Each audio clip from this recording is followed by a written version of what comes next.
लोगों ने आपकी खिदमत में ये शिकवा किया कि हुजूर आप यहाँ तशरीफ लेकर के आए हैं और इस इलाके को आपने रौनक बख्शी है।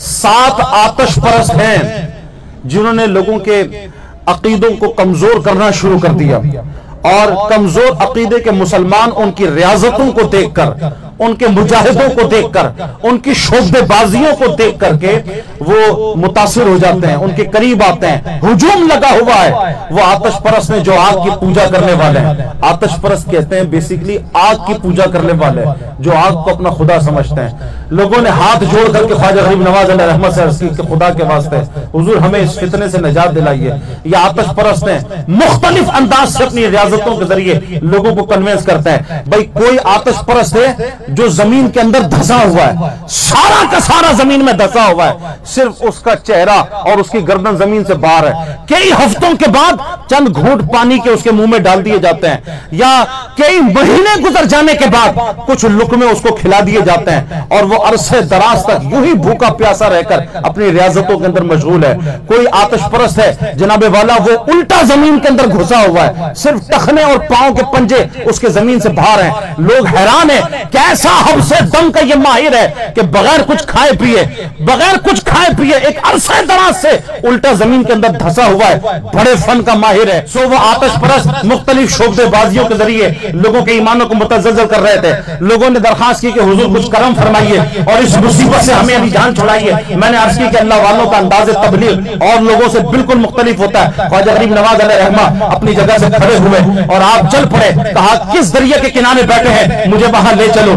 लोगों का जम्मे गफीर पीछे था, ख्वाजा साहब आगे आगे। जब दरिया के करीब पहुंचते हैं, ये आतश परस्तों की जो जमात थी, आतश परस्तों की जो टोली थी 7 अफराद की, जब इन्होंने देखा कि दुर्वेशों की जमात आ रही है जो आग भड़क रही थी, फौरन उसके करीब आकर के बैठे और अपने मंत्र शंत्र जो उनको पढ़ने थे वो उन्होंने पढ़ने शुरू कर दिए। ख्वाजा गरीब नवाज अलैहि रहमत करीब पहुंचे और मुस्कुरा करके उनको देखा, मियां क्या कर रहे हो, ये जो मंत्र शतर अगड़म बगड़म शगड़म पढ़ रहे हो ये तुम क्या कर रहे हो? कहने लगे कि हजरत हम इबादत कर रहे हैं अपने खुदा की। ख्वाजा गरीब नवाज अलैहि ने फरमाया खुदा है कहां जिसकी तुम इबादत? कहा ये आग है ना हमारा खुदा, हम इसकी परस्तिश कर रहे हैं। ख्वाजा गरीब नवाज अलैहि ने फरमाया इसमें खुदा बनने वाली अहलियत है कौन सी, ऐसी कौन सी खासियत है जिसकी वजह से तुम इसे खुदा कहते हो? कहने लगे कि हजरत आपने देखा नहीं कि ये आग इतनी मजबूत है, इतनी ताकतवर है कि हर चीज को जला करके भस्म कर देती है, हर चीज को जलाकर खत्म कर देती है। ये इतनी पावरफुल है, ये इतनी मजबूत है, कोई चीज भी सामने ठहर नहीं सकती। जो डालो जलकर भस्म हो जाए। सो जो इतना ताकतवर हो वही तो खुदा होता है। ख्वाजा गरीब नवाज रहमतुल्लाह तआला ने मुस्कुराए और आपने इरशाद फरमाया कि तुम जिस दरिया के किनारे ये आग जला करके कहते हो कि ये आग बहुत ताकतवर है, हर चीज को जलाकर भस्म कर देती है, मियां जरा ये बताओ कि अगर ये दरिया का पानी इस आग पर आ जाए तो तुम्हारा खुदा अपना वजूद बाकी रखेगा? सो तुम क्या आग को छोड़कर पानी की इबादत करोगे? तुम पानी को खुदा समझोगे?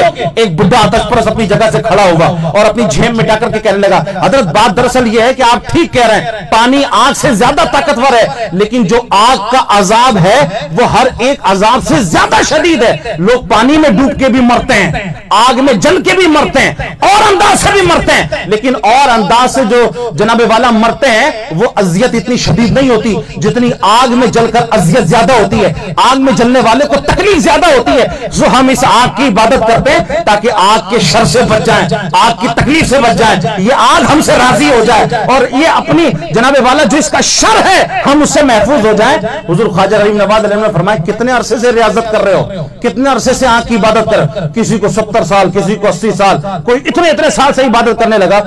हुजूर ख्वाजा गरीब नवाज ने फरमाया अब तो तुम्हें यकीन हो गया होगा कि तुमने अपने खुदा को राजी कर लिया। कहा हुजूर यकीन है जब भी तो इबादत कर रहे हैं, बगैर यकीन की इबादत कैसे कर सकते हैं? ख्वाजा गरीब नवाज अलैहि ने फरमाया तो जो इतने सालों से तुम अपने खुदा को राजी करने की कोशिश कर रहे हो, अब तो मियां वो राजी हो चुका हो गया ना, जरा देखो तुम्हारा खुदा तुमसे राजी हुआ या नहीं। जरा आग के अंदर जाकर के देखो वो तुम्हें तकलीफ पहुंचाती है या नहीं पहुंचाती, तुम्हें जलाती है या नहीं जलाती। वो आतश परस्त झेप गए। ये दोस्तों एक अकली दलील थी जो ख्वाजा गरीब नवाज अलैहि ने जितना जम्मे गफीर वहां पे मौजूद था सबकी अकलों को कन्विंस करने के लिए, ताकि लोग अकल से सोचें इस बात को कि तुम समझते हो जो ताकतवर है, जो कवि है, वो खुदा बन जाएगा, उसके शर से महफूज रहेंगे। अकली तौर पर ख्वाजा गरीब नवाज अलैहि रहमा उस कौम को कन्विंस करने की कोशिश कर रहे थे। उस आतिश परस्त ने कहा कि हजरत इस आग का काम तो जलाना है, अभी हम उस मकाम पे पहुंचे नहीं कि इस आग के शर से महफूज हो जाए। ख्वाजा गरीब नवाज अलैहि रहमा ने फरमाया तुम सारी जिंदगी भी लगा दो, इस आग के शर से नहीं महफूज रख सकते, क्योंकि खल्ला के आलम ने जिस आग को पैदा किया है उस आग की फितरत में जलाना रखा है। जब तक उस रब को राजी नहीं करोगे इस आग के शर से नहीं बच सकते। माबूदे बरहक पे ईमान नहीं लाओगे, इस आग के शर से नहीं बच सकते। अब ये जो बुढ़ा आतिश परस्त था, इसको मौका मिल गया, कहने लगा आपने हमें तो कह दिया कि आप अपने इम्तिहान लो और आग के अंदर जाकर के जरा देखो ये आग तुम्हें नुकसान। आप जिस माबूद की बात करते हो, आप जिस रब की इबादत की बात करते हो और आप जिस रब पर ईमान लाने की दावत देते हो, आप तो इतने अरसे से उनकी इबादत कर रहे हो, आपने तो अपने रब को राजी किया होगा। जरा जो इम्तिहान आप हमारा ले रहे थे, जरा आप इस आग में जाकर के दिखाएं आपको ये आग नुकसान पहुंचाती है या नहीं पहुंचाती। हुजूर ख्वाजा गरीब नवाज ने फरमाया रब ने आग की फितरत में जलाना रखा है, इस आग का काम ही जलाना है। और हम वो बंदे नहीं जो अपने रब को आजमाएं, अपने रब की आजमाइश करें, हम अपने रब का इम्तिहान नहीं लेते। वो आतिश परस्त कहने लगा दोस्तों कि जब आग में आप भी नहीं जा सकते, आग में हम भी नहीं जा सकते, डरते हम भी हैं, डरते आप भी हैं, तो फिर हमारे पर ताना क्यों है, हमारे पर इल्जाम क्यों है, हम झूठे क्यों, हम बातिल क्यों। हुजूर ख्वाजा गरीब नवाज ने फरमाया आग का खौफ नहीं, बात यह है कि यह आग अपने जनाबे वाला खालिक हकीकी के अमर की पाबंद है। वो खालिक हकीकी अगर हुक्म फरमाए, इस आग की तो औकाती क्या है, आतश नमरूद भी इब्राहिम के लिए गुले गुलजार बन जाती है। रब अगर हुक्म फरमाए तो हुजूर ख्वाजा गरीब नवाज अलैहि रहमा को जब आतिश परस्त ने ललकारते हुए झेप में ठाने के लिए और लोगों की अकलों में धूल झोंकने के लिए जब उसने ये कहा कि अगर आप सच हैं, आप हक पर हैं, तो जरा आप आग में जाकर के दिखाएं। ख्वाजा गरीब नवाज अलैहि रहमा वहां से पलटे, वापस आने के लिए लोगों से कहा कि हम हुज्जत तमाम कर चुके, जितना समझाना था समझा चुके, बस अब इनकी जनाबे वाला अगर तकदीर के अंदर ईमान नहीं तो हम कुछ नहीं कर सकते। वापस पलटने लगे। लोगों ने कहा हुजूर आप तो वापस चले जाएंगे, लेकिन जो कमजोर अकीदे के मुसलमान हैं उनका तो सारा ईमान, सारा अकीदा इस आग के अंदर जल करके भस्म हो जाएगा। खुदा के लिए इस फितने से निजात दिलाइए। जब लोग गिड़गिड़ाने लगे, इल्तिजा करने लगे, अब अल्लाह का ये दुर्वेश अपने मकाम से खड़ा हुआ और जनाबे वाला चलते हुए अपने पैरों से चप्पलों को जुदा किया और चलते हुए आग के किनारे पर तशरीफ लेकर के आए। और फिर न जाने क्या सोचते हुए ख्वाजा गरीब नवाज अलैहि रहमा आग के पास ठहर गए। आतिश परस्त कहने लगे देखा डर गए ना, डर गए। हुजूर ख्वाजा गरीब नवाज अलैहि रहमा जो अपने पैरों से चप्पलों को जुदा कर चुके थे,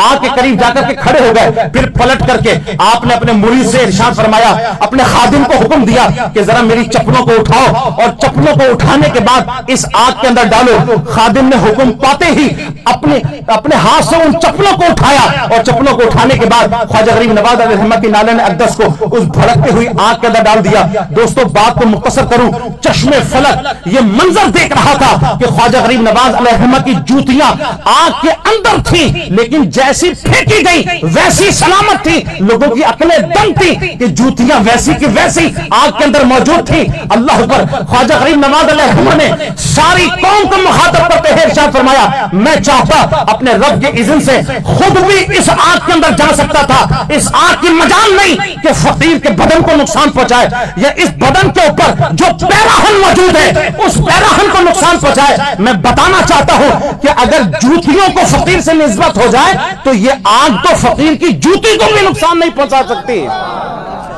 अल्लाह के वली को, दुर्वेश को, फकीर को नुकसान पहुंचाना, उसके बदन पर मौजूद पैराहन को नुकसान पहुंचाना, यह तो अपनी जगह पर खुदा की कसम अगर जूतियां वली के बदन से लग जाए आग उसे भी नुकसान नहीं पहुंचा सकती। और फिर आपने खादिम से इरशाद फरमाया, जैसे तूने जूतियां डाली थी वैसे मेरी जूतियां बाहर निकाल के लेकर आ।